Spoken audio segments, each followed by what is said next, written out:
Hi everybody, I'm Lights Camera Jackson. Neighbors was the highest grossing film of 2014 for Universal, so it's no surprise that the studio decided to ring the doorbell again. Like 22 Jump Street, Neighbors 2 doesn't hide the fact that it's basically rehashing the same plot.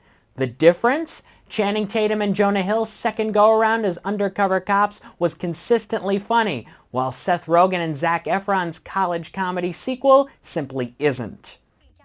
Even with its wildly ridiculous storyline, Neighbors 2 is based in reality. In the US, sororities are not allowed to throw parties, and since the release of the original Neighbors, Abercrombie & Fitch have gotten rid of their shirtless models.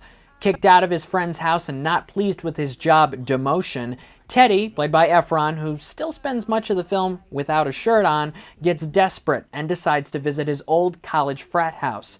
His former neighbors, Mac and Kelly, played again by Rogen and Rose Byrne, are happily expecting their second daughter and looking forward to moving into a new home in 30 days. When Teddy realizes that a new college sorority, Kappa Nu, led by Chloe Grace Moretz's Shelby, plans on renting his old Delta Psi house and throwing incredible parties to make enough money to pay the rent, Teddy decides to become their mentor.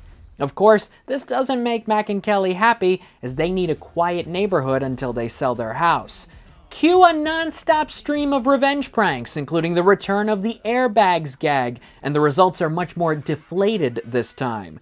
The original Neighbors had a decent number of quality jokes and smart comical references amidst all the chaos. I chuckled less than half a dozen times during Sorority Rising, and half of those were thanks to a few celebrity cameos. Many scenes go on way too long, they're awkwardly staged and have absolutely no purpose. The 5 writers, Rogen being one, relied on the wild college life for humor. But we've seen this in so many other movies, so it's not shocking and far from amusing. There's also plenty of anti-sexism preaching, but it's difficult to take seriously when squashed between moments of babies playing with sex toys and teen girls in wet bikinis. How about a legitimate twist in the story? Nah, Rogen and returning director Nicholas Stoller didn't dare mess with success.